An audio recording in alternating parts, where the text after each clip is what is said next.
I need support staff to clear the room.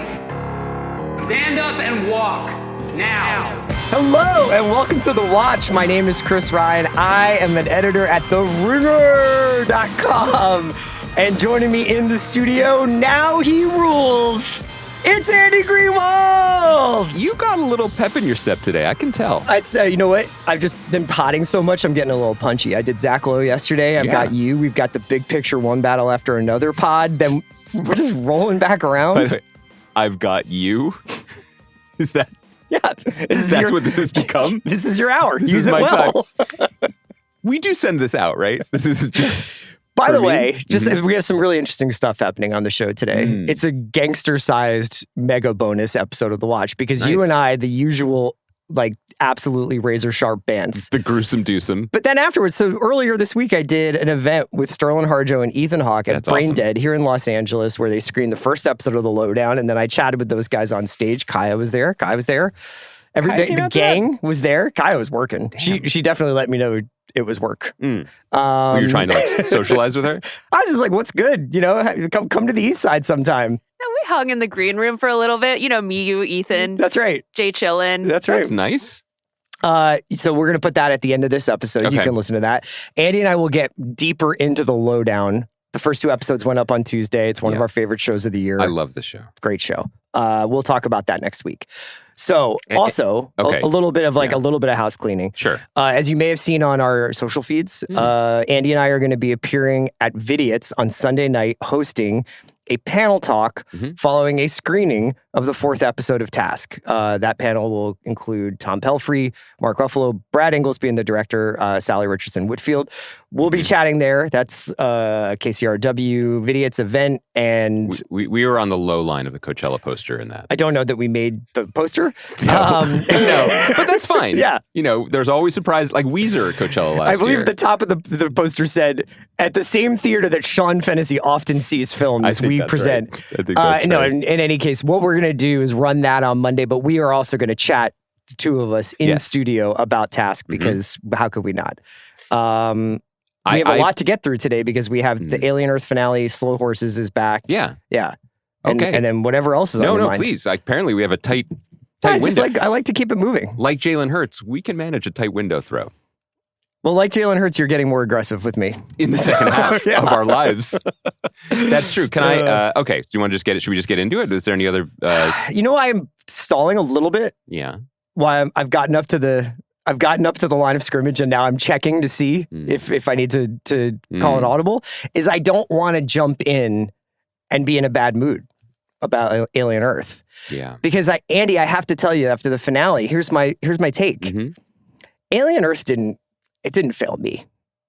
And it didn't fail the Alien franchise. I think it failed itself. Whoa. Yeah, you know? Wow, you're being the high school coach. Wow. Wow, okay. You wanted it to do better and get into a better college. For itself. Yeah. Yeah. You see little xenomorphs come and go, you know, but this one was special and you wanted more for it. Yeah. So, all right, let's get into this. This is The Real Monsters. Guess who they were?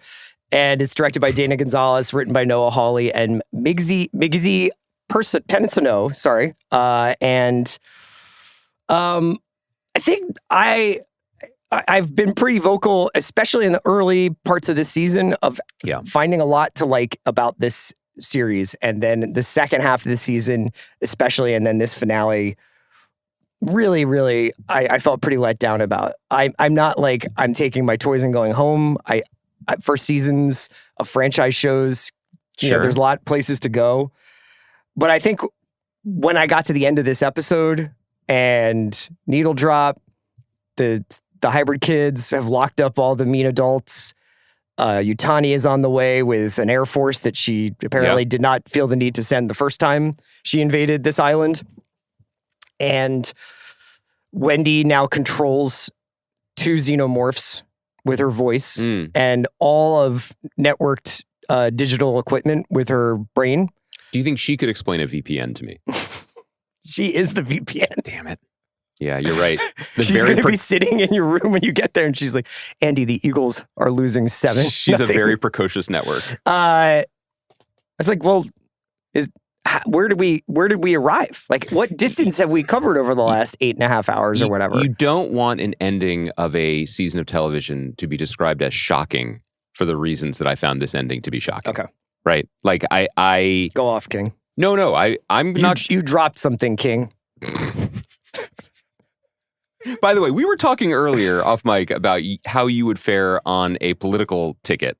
And I just want to reiterate that once again, you are just so good I will at this. be Amy Poehler's Tim Waltz. So what? Actually, I guess that doesn't really work. A folksy guy that's still lost. No, I just mean that, like, even now you were like, this show failed itself. I wasn't super into all of it, but I was super into some of it.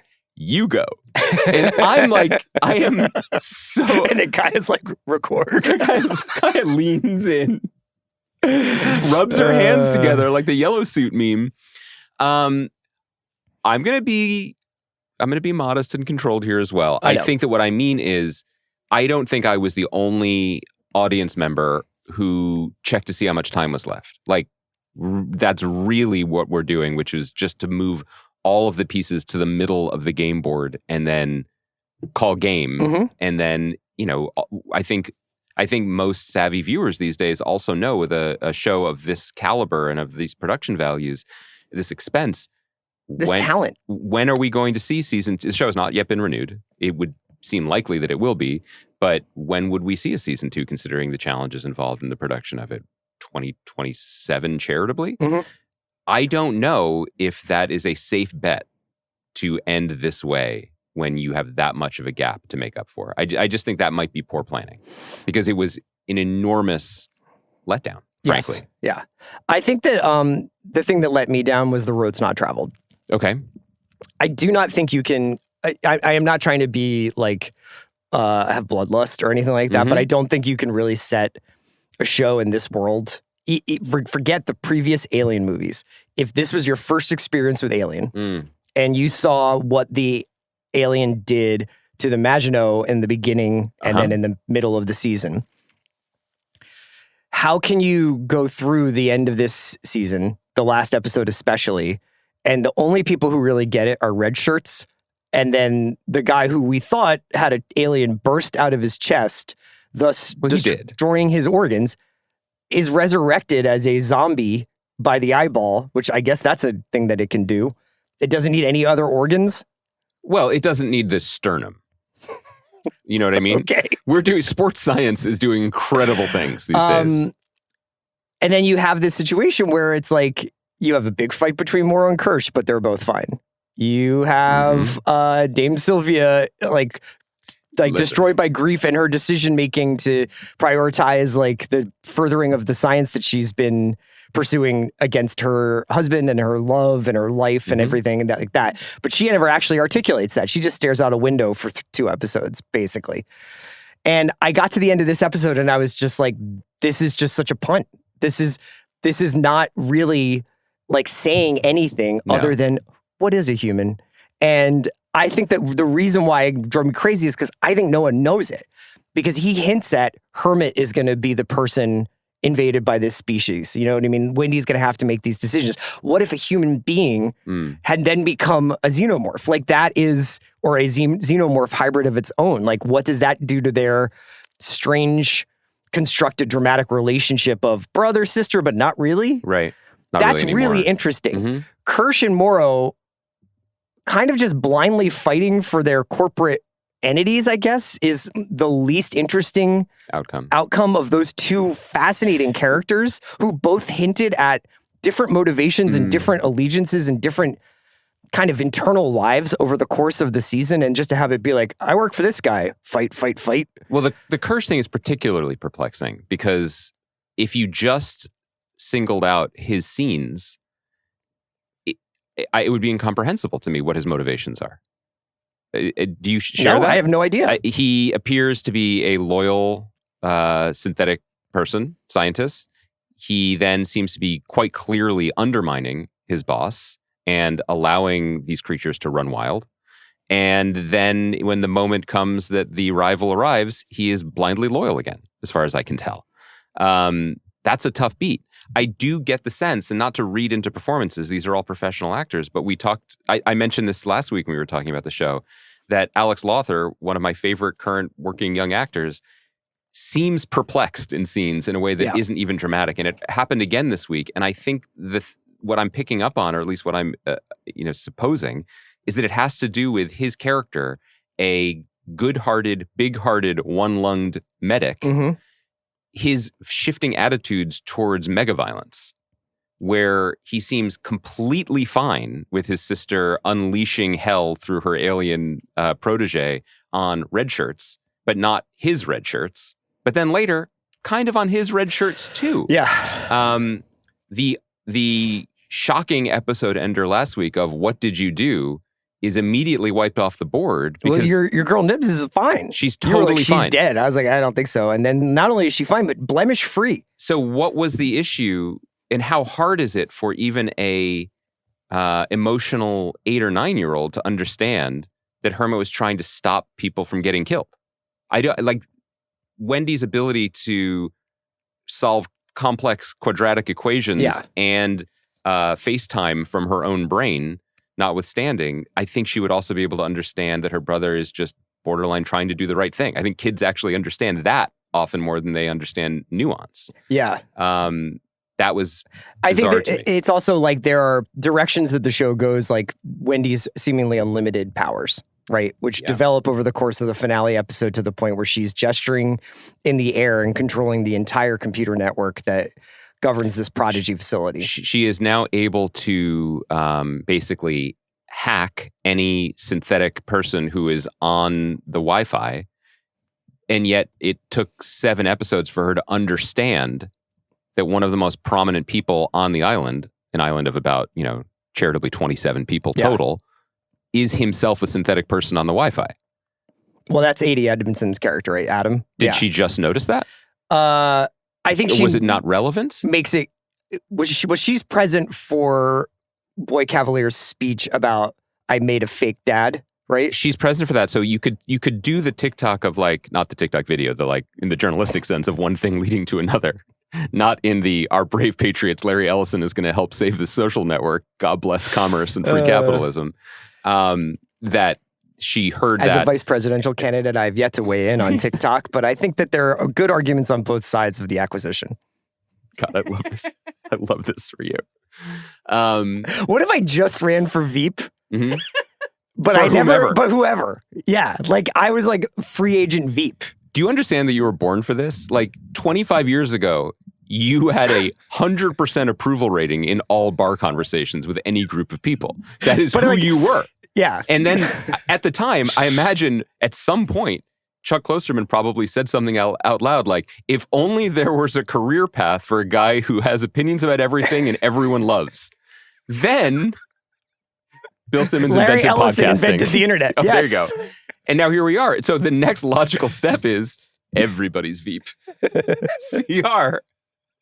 It doesn't matter. You don't have to like the top guy. No. The second guy's great. Newsom, Ryan, Vance, Ryan. It all sounds American to me. And I think I could actually loosen both those guys up. Oh my God, Do you totally. know? Because I could pod with them. You could. Why don't we all pod together? First of all, 3-man weave, Vance, Newsom, Ryan. and Marshawn Lynch. And its favorite NBA teams to not win a title. Everyone is podcasting now. I don't mean everyone has a podcast. I mean, our government is now run by podcasters. Yes. Yeah. So this does make sense.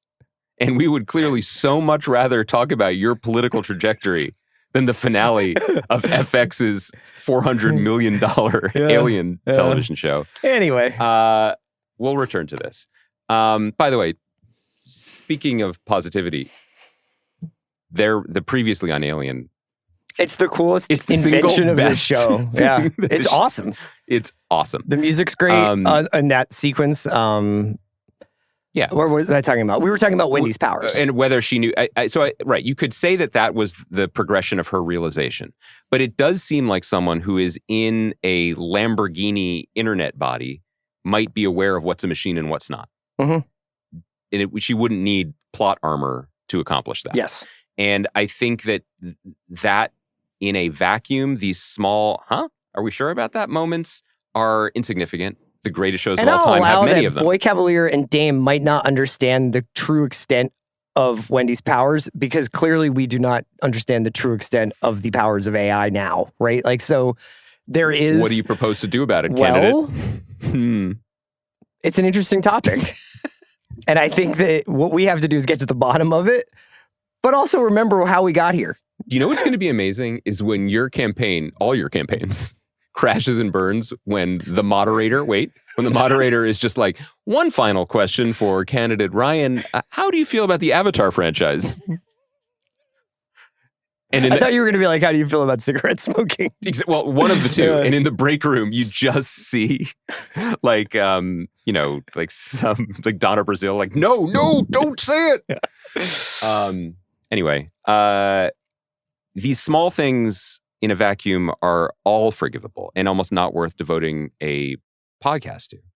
But when especially the finale of a show is stitched together with an enormous number of, Yep. are we sure moments? You begin to get the feeling, as I think I walked away from the series with, that the show was the story of the show, the narrative arc of the season was a means to an end, both to get to an end place where these people were in prison and she had some aliens, and the Lost Boys were now, awakening man-robot children. But also that the points that Noah wanted to make were paramount. That was what mattered most. Yeah, I think that his interests in this story, if you told me that he actually had a take or a sci-fi story that he wanted to tell that was about something like the hybrids, that is heavily referencing and based on Peter Pan, and that the xenomorphs are incidental to the entire thing. Yeah, they were. I would believe you because it kind of seems like that's the case. And I don't mean that as an insult because I think that there's like clearly like Noah Hawley understands way more about making television and way more about what works on TV than I will ever like come close to grasping. And is bringing a significant decade-plus body of work of what he wants to do and how he wants to use the medium to accomplish it artistically and thematically. And has to done, the show. on one occasion, I was pretty skeptical just going into Fargo about like, what the hell are you going to do with a Coen Brothers movie that is 100% approval rating, but is also like, that's the story. It's a closed circuit. And instead finds threads to pull on and has made a really, really cool show out of nothing. And then it makes sense that you would apply that same brain to something like this IP work. It's not that I think he's hostile towards Alien. I just don't think he knows what to do with it. Like, the aliens in Alien, I mean. Like, I think he's just kind of like, well, I don't want to repeat what Ridley Scott and James Cameron and David Fincher and Fede Alvarez and, Ridley Scott again, and all these people have done. But I have to kind of tip my cap to like a chest bursting scene or an alien comes down from the ceiling scene. How can I spin it? And his way of spinning it is to make it a pet, an attack dog, really. And that's interesting. But it actually, like, what your viewer knows about aliens is that there is the alien takes a second to think about whether it's going to kill you before, and then the guards arrive at the last second. Like, that's never happened in an alien movie. Yeah. The alien is like watching you and then it punctures you and then it drags you away. And that's what makes it so fucking scary. There's no debate about what's going to happen. The moment I kind of left there's a way when you are so enveloped in a program and you're just completely living in it, and even if things are inconsistent, you're just rolling with it because you're so completely immersed in it. And then there's like the first kick that kind of pushes you out a little bit, and you're starting to watch and nitpick a little bit more. For me, it's in this episode when, under a island-wide lockdown and internet outage, when it is quite clear that the high security lab has somehow failed yet again, and savage xenomorph, plural now, are free range hunting on the island. Dame Sylvia goes to the graves of the kids out somewhere on the side of a mountain just to have a little by herself meeting. The alien finds her there, watches her, waits for her to turn around, looks at her, and then gets knocked away by guards who are not themselves immediately killed to say, like, ma'am, it's not safe out here. Right.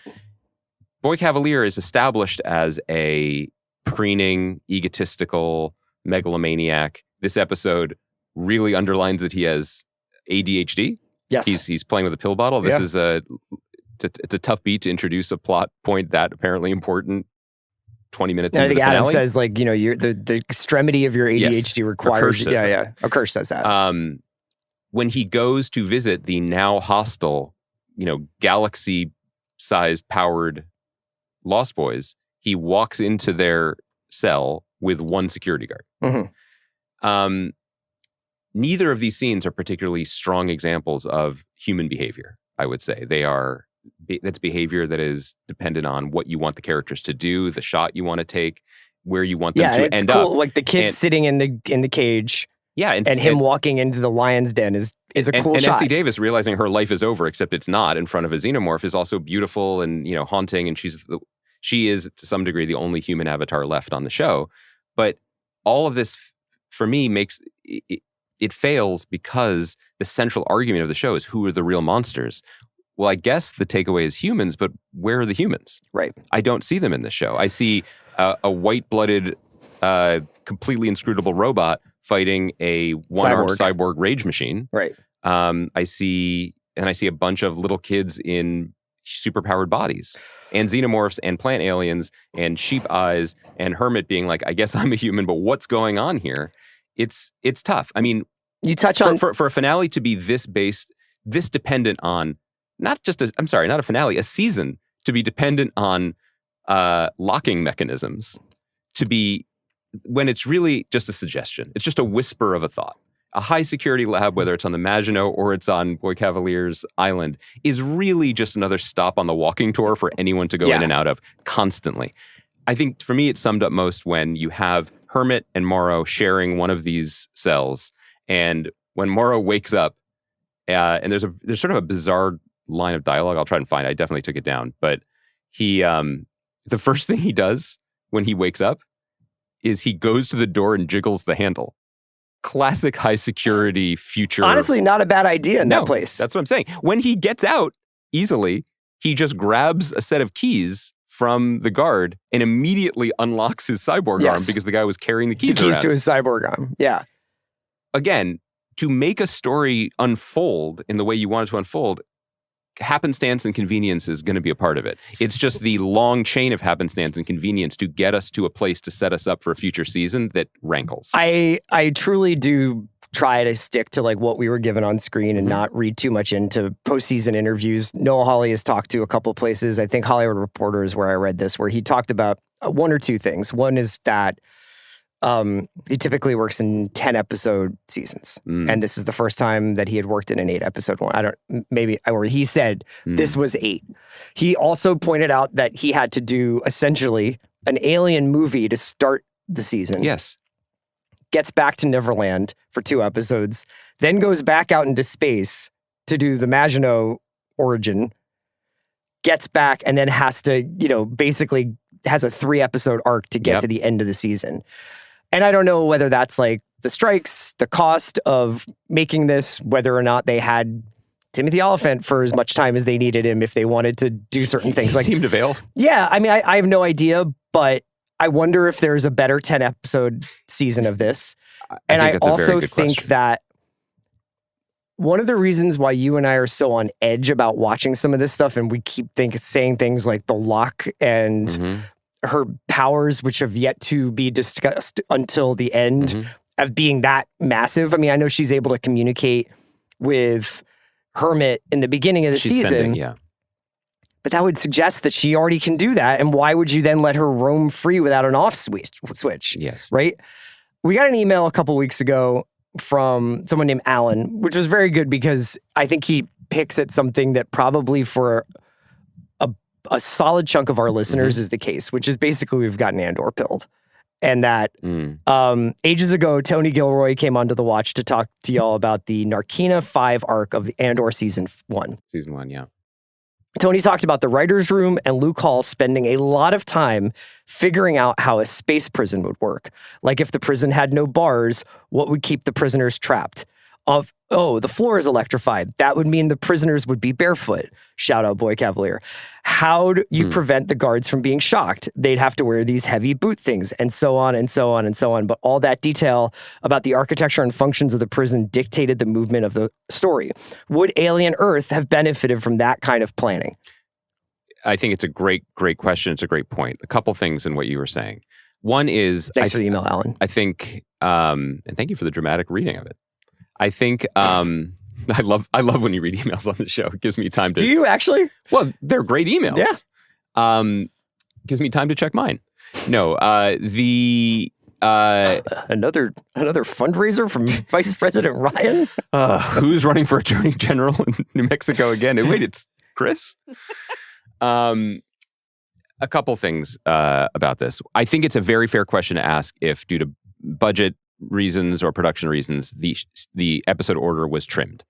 There's a moment in this episode when I believe it's Adam basically narrates what's going on the island that does feel like a lot of yada, yada, yada. Yeah, Yutani is on her way with her ships. And a lot of like dreamy footage that definitely, of scenes, not all of which were shot to be part of the montage of someone narrating. Right. That's just very clear. Artfully done, but like you can get that sense. So there might have been more story left on it. On the bone. I think that it's important when we talk about shows like this to always contextualize it by saying it's not as if all television shows in 2025 start from the same place in terms of budget, in terms of priorities, in terms of producers, executives, networks, hopes, dreams, creators, etc. What Andor did is a miracle for any number of reasons. The number one reason being it is exceptional television, like some of the best maybe ever made when we look back on this.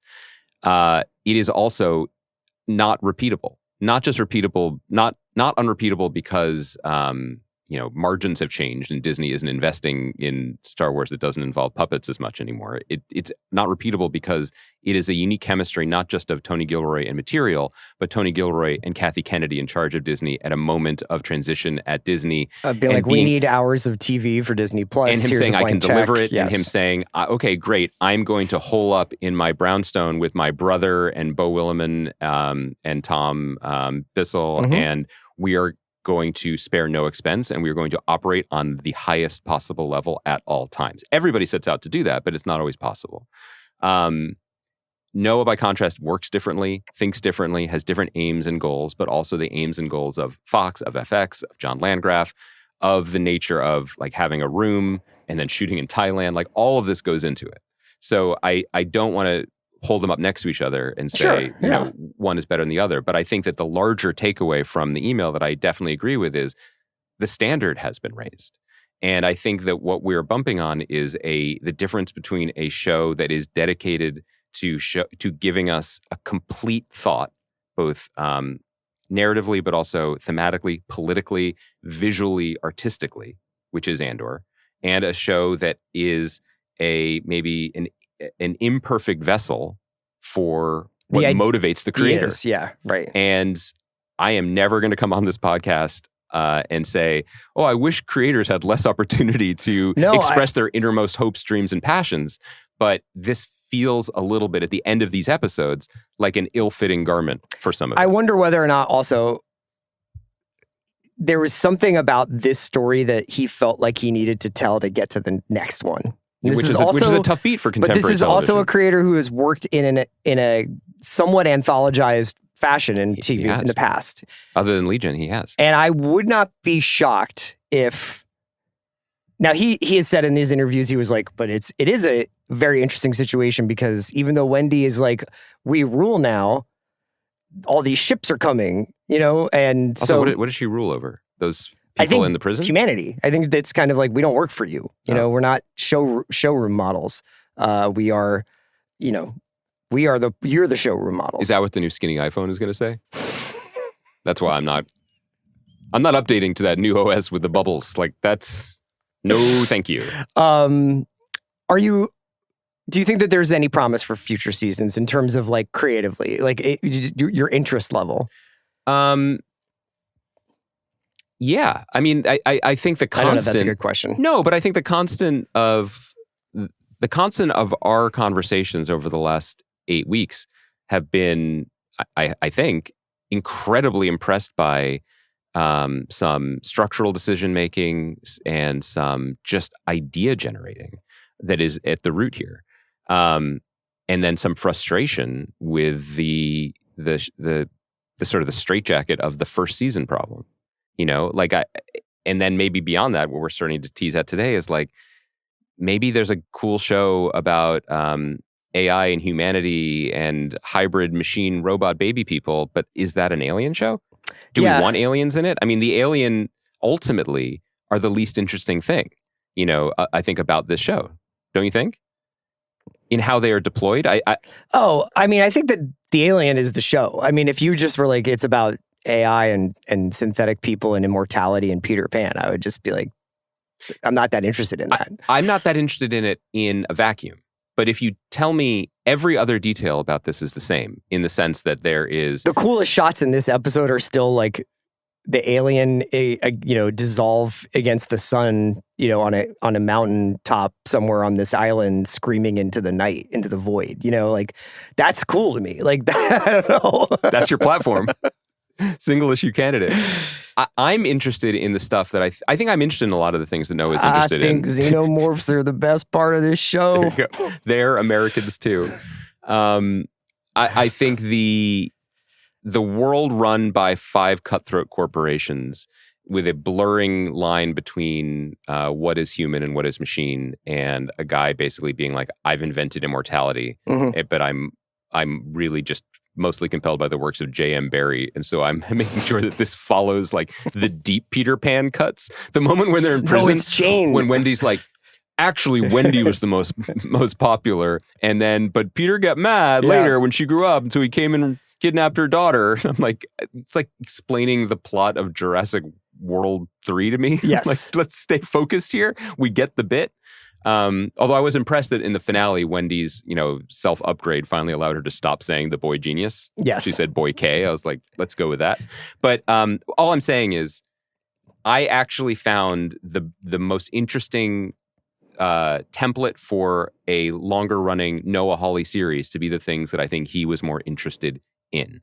And by the end, when they're when Boy Cavalier is like, all my toys are here, and these aliens are just toys to him, and there's still the sense that everybody just wants it, but why do they want them? They seem like a lot of hassle, and I don't think that Safety Glass has iterated enough to really allow us to fully explore having these things. They stopped developing Safety Glass at like the movie Ice Age in its release. I think that's absolutely true. They don't, on a fundamental level, and maybe this is, a few weeks ago you were talking about how in some interviews it seemed like Noah was saying, yeah, these people are stupid.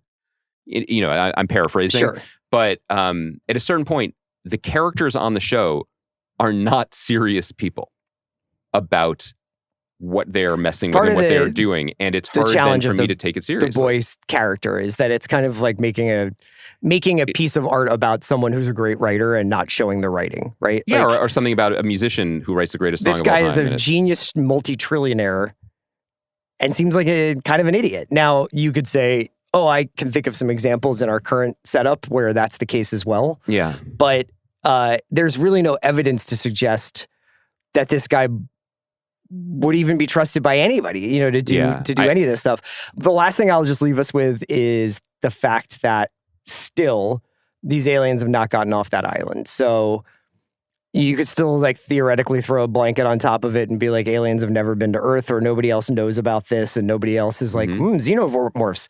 I do think that he's going to have to reckon with some kind of canon if he makes another season. And he's indicated that like he'll have to start considering that more heavily. But, I think my first red light or my first alarm was when it was kind of like, oh yeah, Prometheus and Covenant that doesn't matter in this world, or like that's alternative fiction.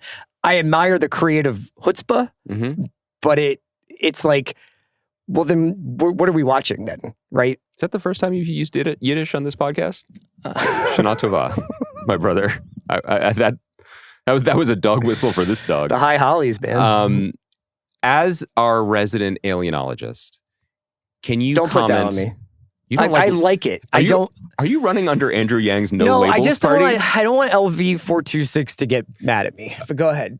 It's not about specifics. It's more about the traditional vibe of these stories is that they are more or less haunted house stories in space where everybody dies. Sure. Except, there's always one survivor or a Ripley or whatever. This did invert that. The Maginot did the Alien movie. Yeah. And then this was a different thing. But in this, everyone of note, other than poor Isaac, rest in power king, everybody else survived. Did that throw you? Yes, that threw me a lot. It threw me a lot. Yeah. Not only because I just I want to see aliens get after it. It threw me a lot because I like watching things where the consequences and stakes that are obvious are actually followed through. And that's why I was like, put the eyeball on Hermit. I would love to see Alex Lothar be Frankenstein's monster. Let's see what happens when this happens. I will say that, the development process is so glacial often in television that there are things that are, I think, broadly accepted, not just by the viewing public or by podcasters, but I think within development meetings and sales pitches and things that the industry has moved on from or has finally understood and taken and learned from. One of those is you can't start a pilot with the most exciting thing and then say 1 month earlier. Yes. Black Rabbit was written and developed before this seemed to really sink into the consciousness, so Black Rabbit did it. The other one that I think one of the lessons from this past year, so Alien could not have caught up to it in its development process, is I no longer think that you are playing with house money when you are developing and spending on a massive IP, known IP franchise show, and you cannot burn a season clearing your throat. Right. This season did not just clear its throat. The Maginot stuff, the world building, I'm not the skyscraper, I'm not trying to dismiss it. It went for it in ways that I think were very smart and met the moment. But broadly speaking, there were House of Dragon vibes to the sense that don't worry, we'll get to the good stuff and the larger story. I think you're right. I think that there's something to that. In The Last of Us season 2 ratings kind of proved that you cannot bank on it. You cannot count on that same level of excitement, engagement coming back with you ratings wise. Again, that's not quality. That's not a quality comment. The ratings were down. So I think that big stuff that's being developed now will have to go in with that mindset. Either we make it every year, or we tell the biggest possible story every year. Yeah, it's 3 years from now, we do Alien Earth part season 2, and it's about something completely different. And maybe Kirsch is in it or whatever, but we've kind of changed the game board, the same way he does with Fargo. I would also say, and again, the shows that are on television at the same time are not in competition with each other. It's not really fair to do it, but they are, because of the nature of a podcast, they are in conversation with each other. And one of the things that I was excited to talk about on Task episode 3, when we talked on Monday, was how Brad Inglesby is incredibly adept at giving characters their ISO hero ball introductory expository speech in ways that, even if it's not natural, flows and is, draws your attention and draws you deeper into the story and the world. I thought this episode was did not succeed to that level. When you have moments like Morrow and Kirsch are fighting to the death and Morrow suddenly starts talking about John Henry. Yeah. The pop culture thing is maddening to me. I mean, I think, again, that is an interesting analogy. It is relevant. It's a good story to tell. I don't know if that was the moment for it. And similarly, Boy Cavalier, walking into a room full of murderous hybrid baby robots and being like, let me tell you about my father. Read the room. I know you own the room and probably built the room and everything or in it. Or just say that from outside of the gate, even though when she opens the gate, that's probably a bad sign that but you're going to get trapped in there. Or maybe he's so smart because he understands that there really are no walls between any of us. That's right, man. At any time. He clearly does not believe in security protocols. That's my campaign slogan. There are no walls. It's beautiful.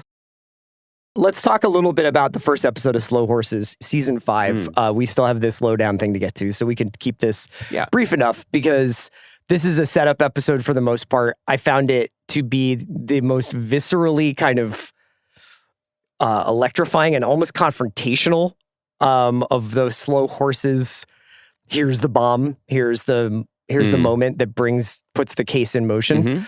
I love this season. You've watched ahead, I feel. I have watched ahead, and I will not be spoiling anything or talking about anything. And I love this season because it puts the thriller back in spy thriller.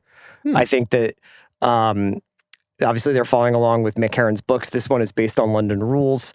As people may have read, this one is a Roddy-centric season. As his PR reps have clearly, like, there's a big profile in the Times. This guy's front and center. And I think what I loved about this was where the fourth season felt a little bit like there's the Jack Loudon season happening over here, and then there is these two are running around over here. Shirley and Marcus maybe are doing stuff. It feels like the band is coming back together and exploring the studio space, finding out what they sound like live. And it just feels like the propulsion is back in this show. And I don't really need this series to be myth-making and to be like, what's the bigger story about River? What is his... It's like River's trapped. All of these people are trapped. They also all can't admit that they prefer living in Jackson's world rather than the bullshit world of the park or wherever or outside. But tell me what you thought of the first episode. I love the show. I love that it's in our lives every year. It's a gift. I was pleased to learn that it was based on the Mick Herron novel London Rules, not the text I was sending you between September and March where I said London Rules. Yeah. Look, the beauty and the brilliance and the stability of the show is that it has these books. The risk you run is that if there's a book that is, I mean, I haven't read them, so I don't know. I don't know if Spook Street was an off book, or maybe not as strong as the others, but you've made the decision to follow the tracks that were laid by the writer. And I loved watching season 4. I'm never going to take it for granted that we have it, but the things about the show that I am not particularly interested in include River being an action hero in a separate television show. Yes. River's origin story, River's Oedipal relationship with his mean supervillain dad. Right. I don't really care. Like that's kind of tangential stuff that makes it like a Slow Horses, expanded universe. And like, I don't watch it that way. And it's fun and cool for people who do, or it might hit different when you're reading a book and, characters maybe bubble up and then disappear again and come back. This does feel like, I think what I picked up on that you were responding to is that this season immediately starts off with a series of horrifying bangs, but you're immediately back in the tensions that made the show worthwhile to begin with, of this collection of misfit toys / found family hate each other and are trapped with each other and yet somehow keep showing up for each other. I think it also makes a difference that Saul Metzstein, who directed season 3, which was excellent, is back to direct this season. Yes. And maybe there's also a little extra,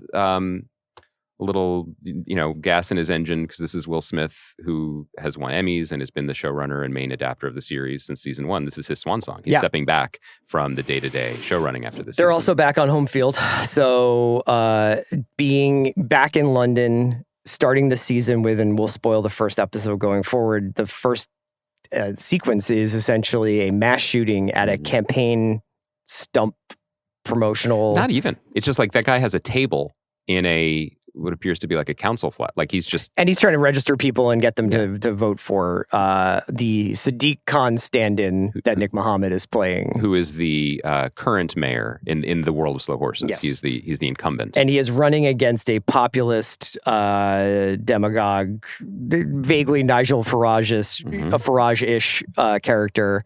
Slow Horses has done a really nice job of like talking about the nuances between the conservative side of the British sort of political spectrum and their relationship to the more like National Front racist, I mean, I heard that it's Sharia law there now. I'm very interested. I'll report back soon. And so, I think that it starts out with this mass shooting that takes place there. There's immediately like questions about what we know as viewers versus what cops and agents are trying to catch up with. And by the way, kudos to the production and to Saul Metzstein and Will Smith. Like, the show is very propulsive and very funny all the time. That opening was horrifying. Awful. It was, I thought it was brilliantly, I don't want to say shot or executed, but it was brilliantly, they pulled it off brilliantly. But I liked it because I think most Slow Horses seasons start with a bomb goes off way down over there, or there's a murder, then it kind of spirals out from there. But I feel like the show needed something like that to kind of say like, hey, we know it's season 5, but pay attention. Yeah, and I just thought that the framing of it, there was the most horrifying aspect of it was the silence that they lingered in. That usually it's like a knee-jerk thing that anytime there is any kind of act of violence on television or movies, if you leave the scene, you hear the sirens. Yeah. You hear the approach, you hear a scream. There's a sense that it's almost like letting the audience know, don't worry, society is here to pick up the pieces, the guardrails exist. And I really appreciated that it was just this horrifying funereal silence. Yeah, and then it kind of snowballs from there. You know, there's an attempt on Roddy's life. Shirley, maybe Shirley is obsessed with the idea that it was. It's a white van, by the way, which is what Ethan Hawke drives in the Lowdown. That's true. And, you know, there's a lot of tension arriving from the internal kind of allegiances, but also dreams and nightmares of the members of Slough House. Specifically, Louisa leaves Slough House, and River is obviously like, I'm kind of I'm holding the bag here. Like I'm close to becoming one of those people that just spends the rest of his career here. And what's that going to mean for me when I think I have like a higher purpose and I think I'm like the number one draft pick of all spies? Jackson is still Jackson, farting, drinking. I mean, can you imagine his Grub Street diet? Oh my God. It's just like because he starts the day with he starts with a full English. Yeah. Some of it ends up on his tie. He then, the Tesco Caterpillar, who has a name. Someone's going to email me about this, including my friends in England. What's the Tesco Caterpillar? So they go to Tesco to get the supplies for the going away party. Oh yeah. And one of the things that they get is a cake of this character. Oh yeah. And there's gummies, and I've got them for Slinky or yes. Fuzzy? Thank you. Colin. No, it's Colin. Colin the Caterpillar. Thank you. It's like a Carvel thing? London rules. Yes, we would think of it. Okay. I used the same analogy. Then I had to explain Fudgy the whale, and everybody was like, it's time for you to fly home now. Did you have Carvel out in the West Coast growing up? What is that? It's an ice cream chain, but they make ice cream cakes usually in like these proprietary cartoon characters. No, we had like Baskin Robbins. Wait, I'm going to get... Kaya, you were right. Colin is the Marks and Spencer version of it. The classier version of the classic Slinky. And what does Tesco sell? Slinky. Okay. So Jackson then takes the Slinky cake and a bottle of whiskey and almost dies smoking a cigarette. He doesn't clearly know about Zins yet. No. That might be season 6. And then after polishing off the cake, I believe, switches to garlic noodles and shrimp chips before exiting the office. It is a legendary run by my guy. It's firing on all cylinders in the... Like, if anybody who listens to the show wants to write for television, in ongoing television, I would just watch this episode as a primer on the possibilities of ongoing series and what you can do. Because it's so deeply rooted in character in the way that, like, the best sitcoms are, where everyone knows the role they play. And in the same way that, like, a classical music composer might know which section of the orchestra to use and how to have them interact, the scene of the going away party, everyone is playing their role. And the ball movement is elite, and then the subtle gradations that you get only in the 5th season of a show, where Shirley is like correct that something has happened to Roddy, and everyone's reaction to it is both A, in keeping with who they are, B, has ulterior motives, as Jackson says that he does. Yes, but C, you also see where River is in his journey towards being more like his grandfather, more like his father, or more like Jackson, right? And that he's pretty dismissive of it too. Yeah. It's just a masterclass on how to manage a large ensemble. They also do a really good job of, in this season, I will say, like finding new pairings and mixing it up. And that's my favorite thing when you have a long-running show like this, is like shuffling the deck a little bit and being like, what if these two hung out for a while? And what if these two had to do something? What do they have to say to each other? Yeah, exactly. So Louisa's face when River plants one on her. Great Stuff. Just looking over the Thames. You know? Would you like to comment on that? Do you have like just politically where you'd like this relationship to go? Will they or won't they? Who can say? Because you know what's good? I'm just going to throw a little curveball to you before we go to our interview that we've been teasing now for 40 plus minutes. But Zoran went back to the New York Times editorial board and they were trying to gotcha him. And he was like, nope. They were like, would you apologize to the NYPD? And he said, yes. And then they were like, oh, what subway seat would you like to sit in, sir?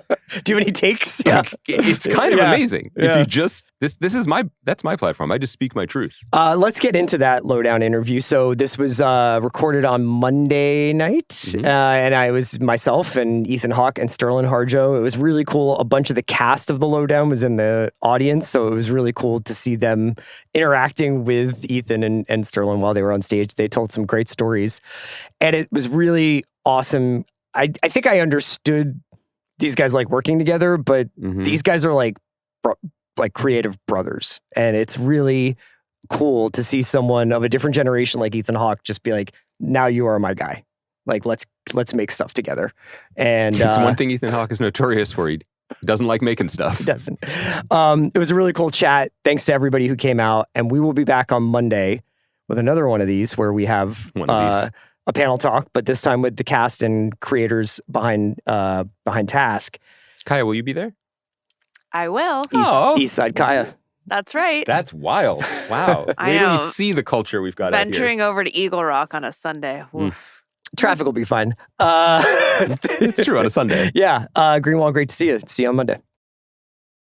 My name is Chris Ryan. You are here for a special live taping of The Watch, minus Andy Greenwald.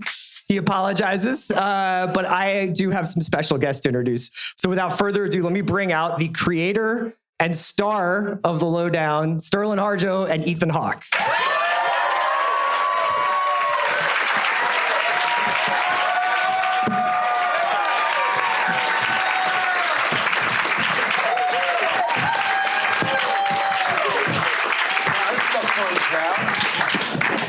Yeah, they're loud. I like that.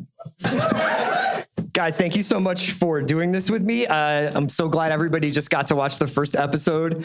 I talked about it a little bit earlier today when I was recording an episode of the pod with Andy, and we were marveling at the fact that a lot of the shows seem to be like almost pulled from our minds and like tapped into just so many of the things that we are interested in.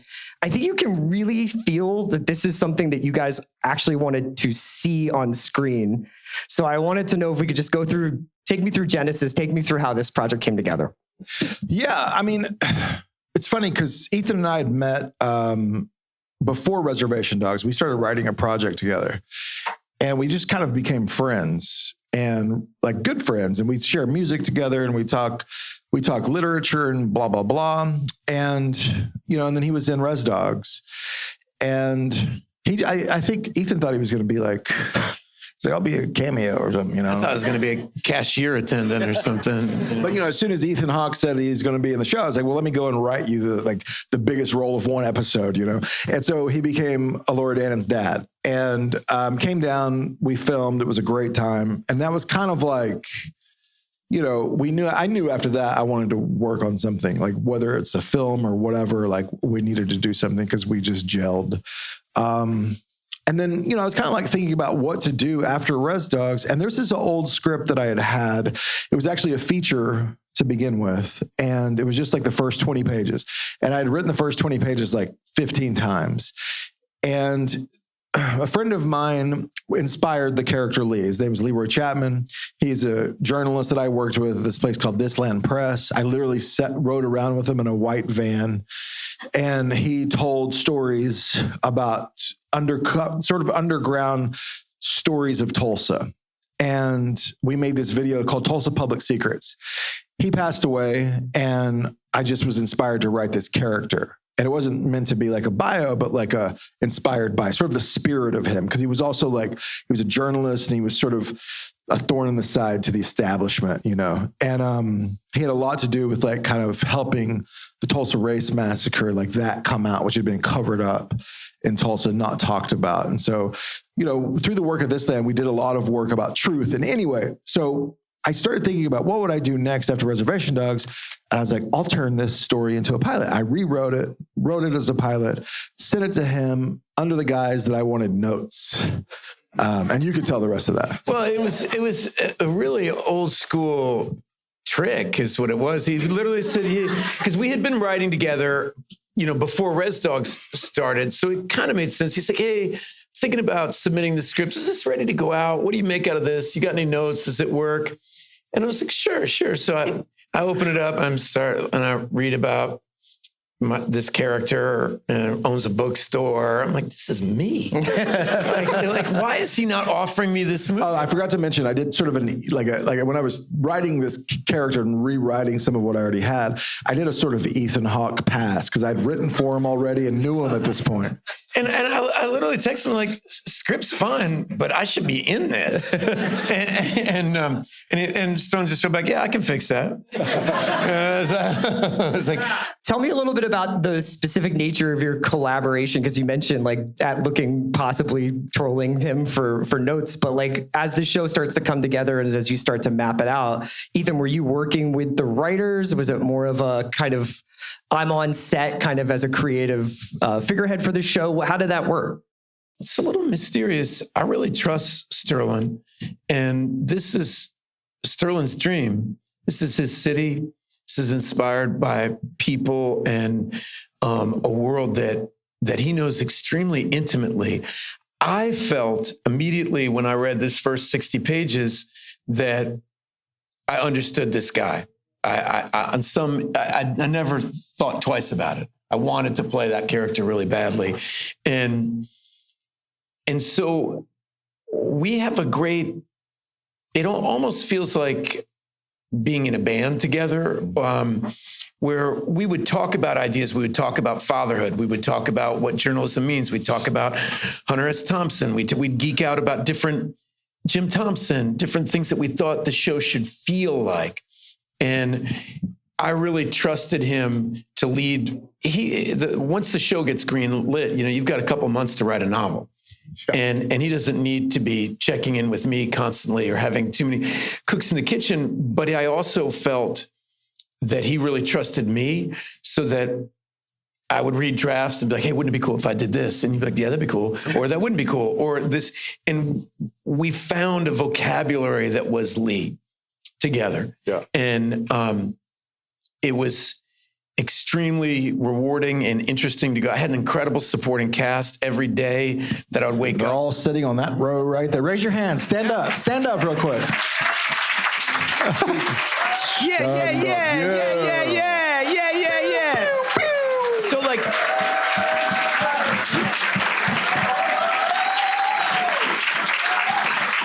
I had these amazing people that would give me energy, and it was, I think, part of we're like a troupe. We were a traveling troupe trying to make this dream come true.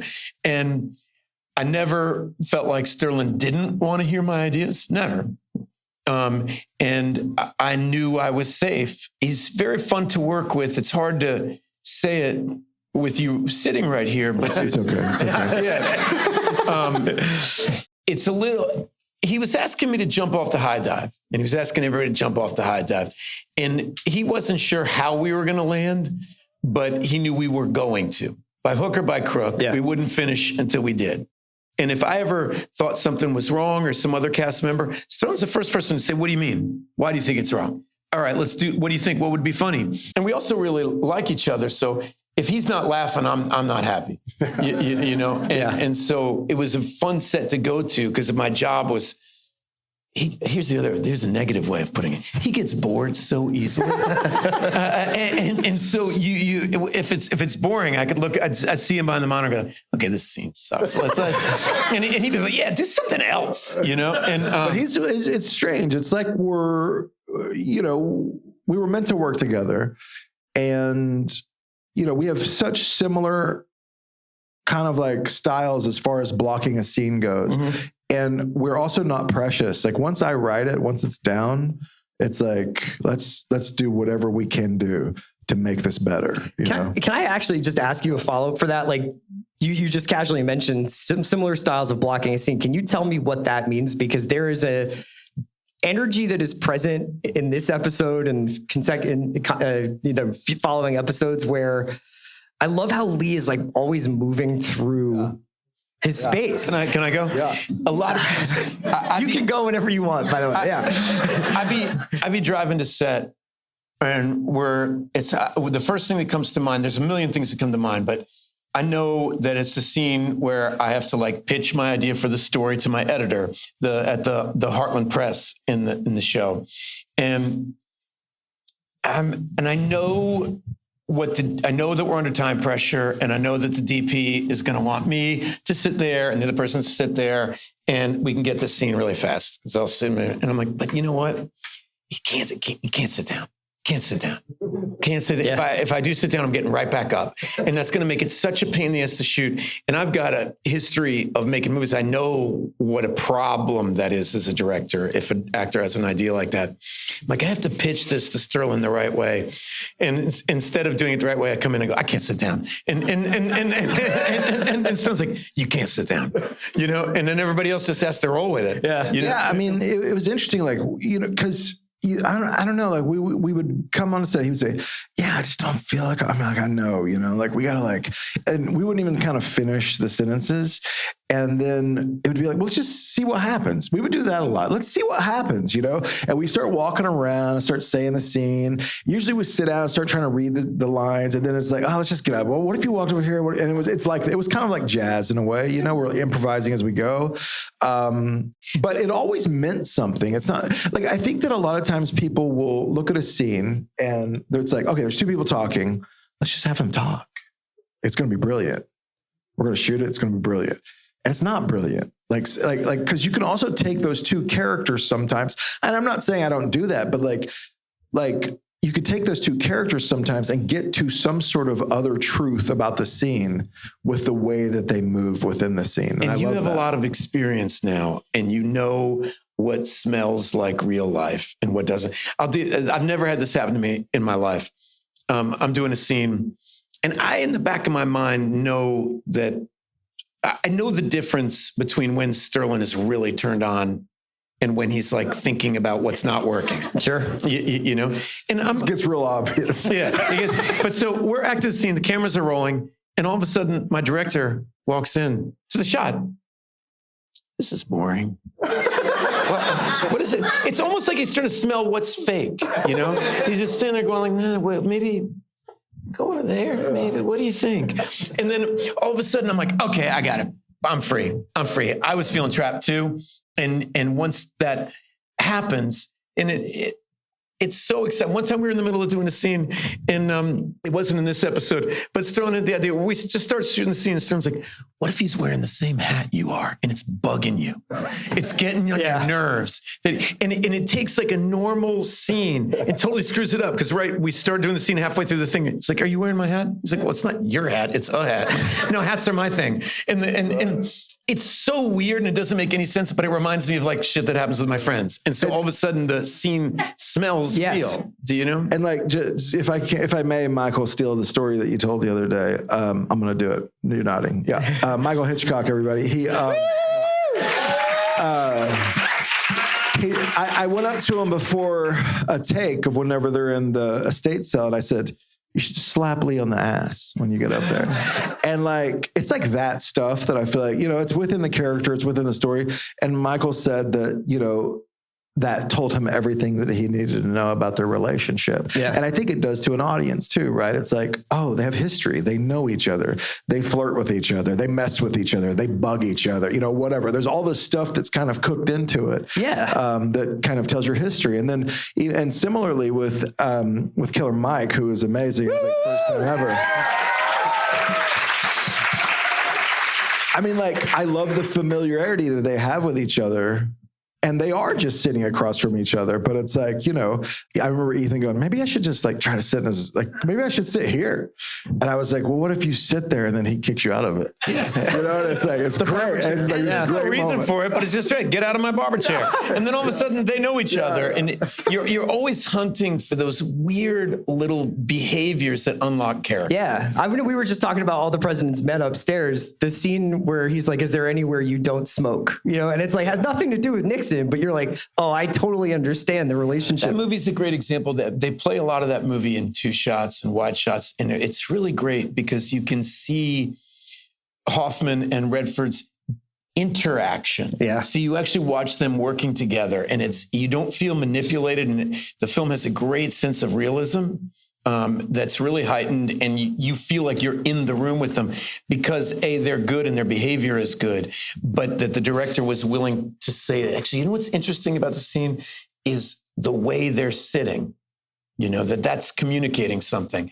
And a lot of people just, they come in, they have a shot list in their head, and anytime an actor does anything weird, it's in the director's way, as opposed to how I view, which is trying to help. I wanted to ask you about how you go about creating, for lack of a better term, a vibe for a show. How much of what we just saw is, this is in my head and I'm trying to get it out through music, through cinematography, through how I block a scene and how I get performances out of actors, versus you show up in Tulsa, you turn the cameras on, you have certain performers, and it's like lively and you find it on the day or you find it over the course of production. I think there's some of that is like, you show up in Tulsa with the camera, you turn it on, even though I don't show up in Tulsa, I live there, but like, it is in my head is this vibe. I don't know, like I have influences. I've talked about The Long Goodbye. We talked a lot about The Long Goodbye and Killing of a Chinese Bookie and like, Drowning Pool and all these, The Big Lebowski and all of these things. I don't know. It's what I see in my head. Let's say that. But I also got really good. I'm really grateful for, I think of it as like Altman or like Sidney Lumet or someone like when Altman was doing a lot of TV directing. You're able to make mistakes and learn kind of what you want and you learn kind of what you like. I did a lot of short documentaries. Yeah. Some of it for the This Land Press that Heartland Press is based on, but I made a lot of short documentaries. And the thing about making documentaries is you walk into a space, you have to right off the bat know where the camera goes, how to edit it, how to tell the story you're trying to tell, and how to get a performance out of someone. And that was just like over and over this repetition. It trained me to be able to, I think, keep things alive and kind of moving and not feel too bored. But I mean, I guess, I don't even know if I answered the question, but it is a vibe that I want to create. Like I feel it, but it is a feeling. It's hard to kind of explain it, I guess. The show you guys just watched is exactly what he described to me when we were first talking about what it would, and it happens slowly, shot by shot. It gets unveiled. I remember when I was younger and I was doing Dead Poets Society with Peter Weir, I had the distinct feeling that he had seen the movie before, like 30 years ago. And he was remembering the movie. So it's kind of like you'd be blocking a scene. And when he'd just be looking at it, it's like something's like, it's not the way I remember it, you know? And then you'd go over, sit there or do something weird with your hair and be like, oh, that's it. That's in the movie.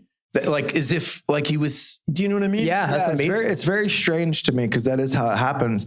And I think it's just, I am playing it in my head and I think about it for so long. Even before I write anything down, I'm thinking about what I want to write down. And I think about it for so long. And I write to music and I do have the vibe in my head. And the beautiful thing about this, and this wasn't, for filmmakers out there, like it wasn't like that for me in the first half of my career. It wasn't until Reservation Dogs that I got good enough, like confidence met with talent, I think. And I got good enough to see it in my head and then watch it come alive in front of me. And the beautiful thing about when it started happening with Reservation Dogs, and especially this, is it was better than it was what I had in my head, but it was better. Yeah. Yeah. But it wasn't always like that. Let's talk Tulsa, which is arguably your co-star in this show. I've been there once last year and it was unlike any place else. And I think that this show does this incredible job of evoking that. Ethan, did you spend much time there other than shooting Reservation Dogs before making Lowdown? No, I'd just driven through Tulsa my whole life until Res Dogs. And when I got to that set, and I felt it immediately, I felt so comfortable. The energy that, the production designer, the sound engineer, the first AD, the whole team, they trust each other and they believe in each other. And they have a great, strange combination of immense gratitude for the privilege of getting to be a professional creative person, met with this irreverence of like, I've got this opportunity, fuck it, I'm doing something with it. Yeah. I'm not. And so it had a rebellious spirit and the humility of gratitude. And it was really pleasant to be on.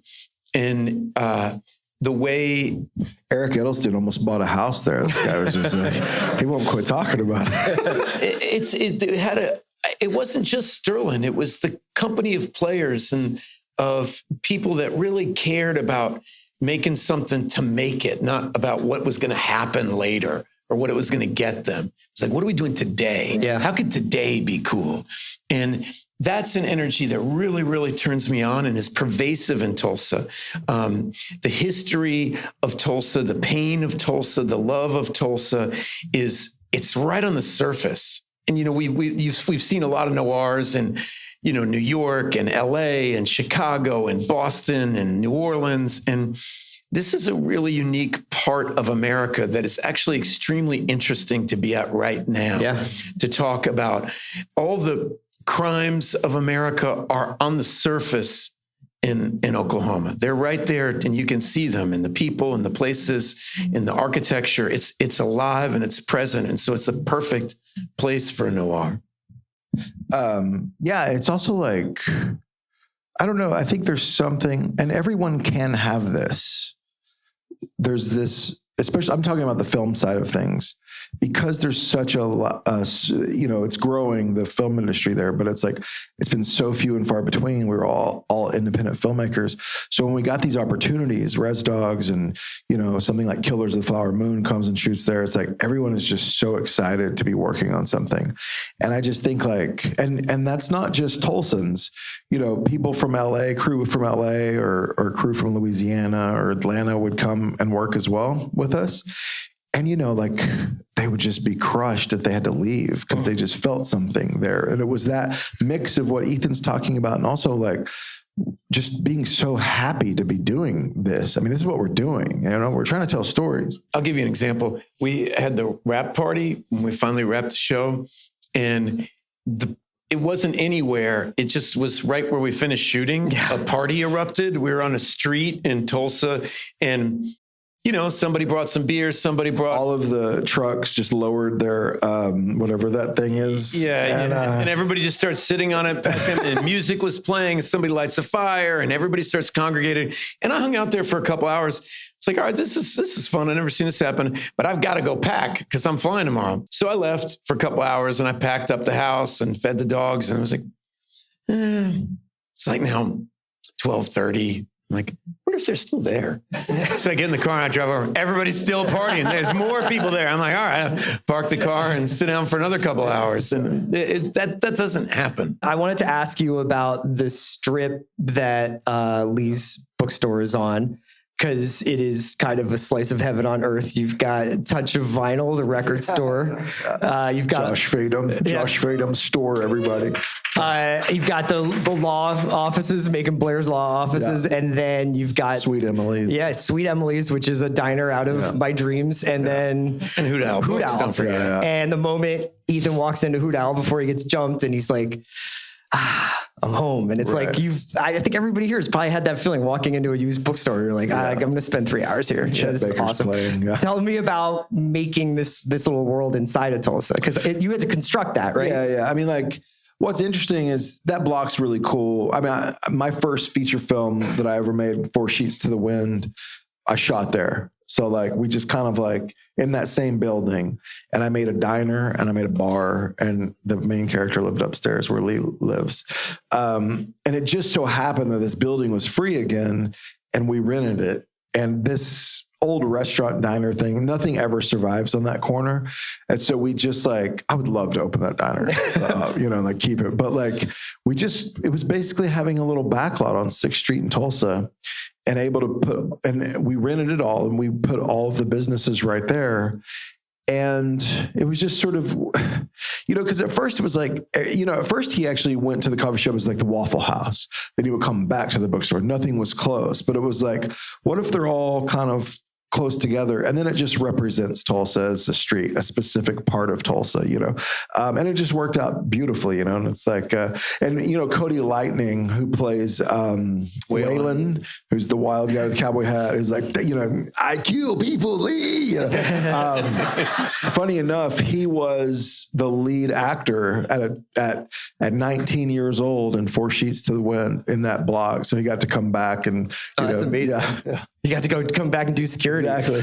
let's talk a little bit about the lead that inspired this character and also some of the themes of the show itself. You know, I got a chance to watch, maybe it's the one that you made. I was like watching the YouTube about the Tulsa riot like in earlier today, and I was like, oh, I had no idea. Was it with Leroy? Yeah. Yeah. And I was like, made all those. Yeah. I had no idea like whether or not, Ethan, you had drawn, was there a line where you're like, I'm going to be inspired by this character, but there are going to be certain flourishes that I bring? Well, I should say that what mattered to me is, you know, Sterlin sent the script. I loved it. So let's do this. I've never done it. I've never accepted a part. He's heard me say this 1,000 times because I said it to him all the time. Like, I've never done this where I took a part where I haven't read it. That's my whole teaching, my whole understanding of performance is to understand the theme and metaphor of a piece so that my performance isn't about entertaining people. It's in service of a story. That's where you can get lost and lose yourself. And that's what feels really good to me. And I was like, I don't know exactly how to do this. And I wanted to understand what the Lowdown was going to be about. What is it about besides making people be amused? You know, like, and Sterlin came over to my house and showed me all these videos that he made. Kind of way later too. It was after we'd already, the script was already, it was much later. We knew we were really doing it. And you came over the house and we watched a bunch of those and you sent a bunch of them to me. And what mattered to me is that the show is coming from a real place. The engine is that this person has something to communicate. And what Leroy Chapman was a really special person and obviously somebody to be admired and somebody I was really interested in. But he also represented something to Sterlin that really interested me. When I was growing up and like at first becoming an adult in the arts, you meet people who are extremely idealistic and their idealism and their passion is blistering and amazing and inspiring. And it creates blind spots. You know, they don't see the glasses of wine, their tail is breaking over, you know, because they're so hell bent to do this thing to them is noble. And that part of the character and that part of people that I do, it's a story I really love to tell of people who are willing to put themselves online for something they believe in. Yeah. And for something that is in service to others, that they see themselves as interconnected with their community and that my well-being is connected to your well-being. And the truth of being a journalist is very similar to the spiritual truth of wanting to be a performer, of to drive it, to give people something true to look at so you can see your own life, reflect on it, reflect on your culture, get outside of your own point of view. All these things are the mission of my life. And so I could see that in Lee. And I could also, I mean, we have friends, I have friends who've died because they can't see those blind spots, you know, that their cause is noble, but the internal damage that's created or the damage to their family and damage to other things because they're so blindly in pursuit of what they love. And that contradiction of it being both noble and destructive seemed real to me. And Sterlin's work with Leroy Chapman was inspirational to like, I knew that was the engine of the show. Does that make sense? Yeah. And it's also, I think, you know, the thing that he and I bond over and the character is like, it's scary to know that you're passionate about doing these things. And it's like, to what end? You know, like, we're sitting here and we did something that we can be very proud of, but there's also versions of us that did something and destroyed their lives or whatever. You know, they took some wrong turns or whatever. Hurt their family. Yeah, hurt their family, whatever. And he and I talked a lot about the father-daughter relationship in that way, because at the time when my daughter was that age, and it was a lot of like being an independent filmmaker. Should I keep doing this? We were in, you know, it was hard to make money. I didn't know if I was ever going to make money. And it was very inspired by that. He's a father of 2 daughters as well.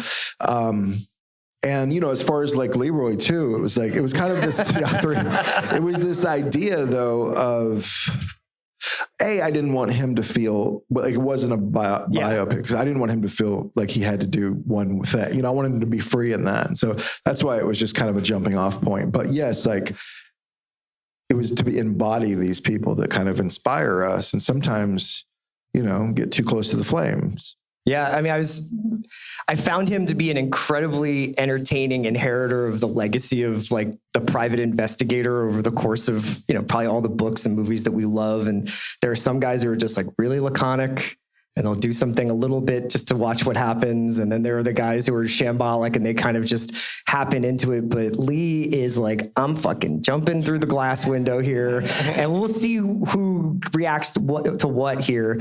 But you can tell the Macon Blair character is like, he's a loon, but he's really entertaining. You know, the Mike's character obviously has this effect. Everybody has this affection for him, but they kind of have to stay a little bit out of the blast radius, right? Yeah, it's scary to be that close to someone like that, right? Like you have to protect yourself too, but you care about them, but you also know. I mean, like even, you know, Sienna East, who plays Deidre right over here, she's like, look, like she's like, you know, it affects me too. Like this is your place. This is my place of work as well. Because one of my favorite lines is when he's like, yeah, people get beat up all the time. People always get beat up. You know, it's like, do they? Like, I don't know if that's true. And, you know, and Deidre's like, yeah, well, you got to like, this is our place of business. It also affects me, you know, and I think that's kind of everyone's relationship with him. The one that loves him the most, I think, being his daughter, you know, and that's kind of the heart of the story. And that's the scariest relationship because it's like, that's the thing that you got to protect. I'm excited for you guys to get to see the rest of the show because everything Sterlin's talking about is manifest in the show. Even just in this episode, you're like a 5-tool player in this one because you've got to do humor, you got to be vulnerable, you got to get your ass beat a couple of times, and you are like the expository fulcrum for the show. Like you were the one who's like, and then all of this has happened and all of this might happen because of that. And it's like, Ethan's the best at saying, oh, we got to get all this information out. Here, let me just see how I can say it, you know, and like just cooks it down to like really quick in a couple of lines and bam, the exposition is out the door. You know, it's great. But did you find that the nature of the things that were being asked of you almost fueled the desperation of the performance or the character itself, kind of?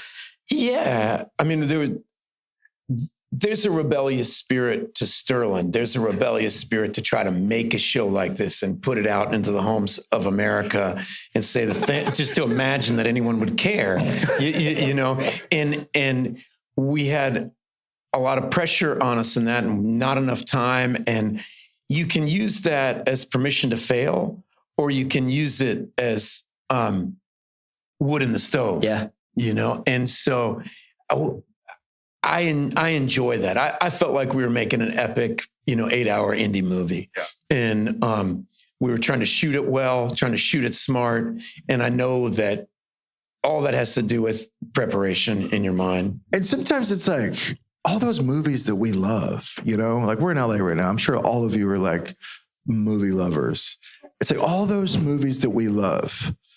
Well, somebody made them, you know, somebody blocked those scenes. Somebody wrote those words. They weren't superhuman. They were humans just like us, but they were like, oh, I'm going to say something. And they made the right amount of things and put it in a stew, and they wouldn't give up from making something interesting and seeing what was in their head, making it happen, you know? And that's such an attainable thing. And we just did it. I mean, we just fought for it day after day. I get so inspired. Like I watched The Long Goodbye again. If you watch the opening of that movie, it's amazing. There's this whole sequence about him getting cat food. It's and like 30 minutes of a cat. Yeah. You know, and he best cat actor ever. When it first starts, he's sitting there in bed and you see all these marks on the wall above him. And you're like, what are those marks? And then he lights his first cigarette and you're like, oh, that's, and the filmmaker in me goes, all right, who had that idea? That's it's just a tiny detail. So easy to do the scene without that detail. Yeah. And yet that detail makes the whole thing come alive. And the way he talks to himself and mumbles, and you can't, you can just hear the studio executive saying, I can't understand what he's saying. And like, it's okay. Neither can I. It's cool. But it's the pull to mediocrity is so strong. There's so much fear in whenever anybody's making art. That's not going to work. That's not going to work. And you do have to consider it all. You do have to think about it all. And you also have to sometimes just go, I think it's cool. Yeah.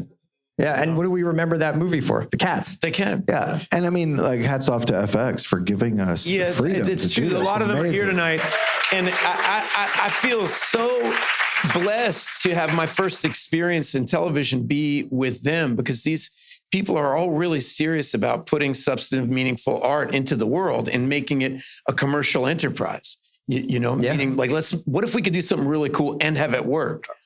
And they're dedicated to it, and they've been supporting us. And the only reason we were able to do that is because of the positivity that you built with Reservation Dogs, and they've done with a lot of shows besides the shows we're involved with. I wanted to know, what was the thing that surprised you most about making a mystery, to the extent that you would define this as one? But like, man, I get pretty cocky about it because I watch a lot of them and I read a lot of them. I'm like, well, they've kind of tipped their hand here. Was there a little bit of like, oh, now I'm the guy deciding like who done it? And it's so difficult. I mean, it's like one of the hardest things ever. Like, I can write people hanging out all day, like I can do that in my sleep. And dialogue and character, like I'm on top of it. Like, I got you. Throw a bit of mystery in there and a conspiracy plot. Just let's face it, it's 4 letters that are hard for you. PLOT. Yeah, exactly. Yeah. And, most definitely. But it was such a good challenge. And I mean, like, with Reservation Dogs, what Reservation Dogs taught me, because we would play, we talked about, like, we would play with genre in different episodes, Yeah, and what I fell in love with was how much I could say in the episodes that I played with, that I was sort of making a genre piece. And like, all of a sudden I realized, like, oh, you can actually say more with genre than you can just out there, freeballing or whatever, like you can say more within the parameters that you set up for yourself. And that's exciting to me. That's like super exciting. And so that was exciting. But then, once you're in the mystery of it all, I mean, here's the thing. I treat everything the same, which is like, whether it's blocking, whether it's like watching a performance, whether it's writing a scene, whether it's writing dialogue, it goes through like my brain filter, which is, have I seen this before? I don't want to ever do something I haven't seen before. Or if I've seen it before, I want it to be very different. And how do I change it? How do I put life into it? How do I bring something new to it? And I went after the plot and the crime the same way. And also, hired Walter Mosley and other really great crime writers to help me. So, that was also part of it. One of my favorite things about this episode that you guys got to see is just the tapestry of stuff that the viewer gets introduced to. Jim Thompson, Bob Wills, the 70s music, the 70s film font of the credit sequence. And I thought maybe as a last question, I'd ask you guys, what's one thing that you discovered, writer, musician, something over the course of maybe making this show together or hanging out, that you didn't know about before, but you got turned on to? Because I think a lot of people are going to get turned on to some really cool stuff by watching this. I'll start. Thank God. Help me with, she's not in this episode, but the wonderful actor who plays Pearl. Ken Pomeroy, a friend of mine. Yeah. Well, one of the things about hanging out with Sterlin that's so wonderful, which strangely, a lot of the best artists I've worked with, have a love of other artists, painters, musicians, filmmakers, writers. And you're always telling everybody to go check this out and go check this out. And music is a particular passion of yours. And you cast this young woman who I had never met before, who's just a brilliant singer-songwriter, and she can act. And it ended up making what could have been a 2-dimensional character a really 3-dimensional presence in the show. And I could say the same thing about Jacob Tovar. Yeah. And so Basically, I take the whole crew and everybody. We go listen to my friends play music like every week while we're shooting. It's pretty beautiful. And then you put everybody in the show. And, Yeah, then everyone's an actor in the show. So. That's not a bad life, man. Yeah. Thank you guys so much for doing this, and thank you so much for making such a great show. Thank you so Thank you much. to everybody coming out for Brain. Thanks to everybody at Brain Dead. Take care.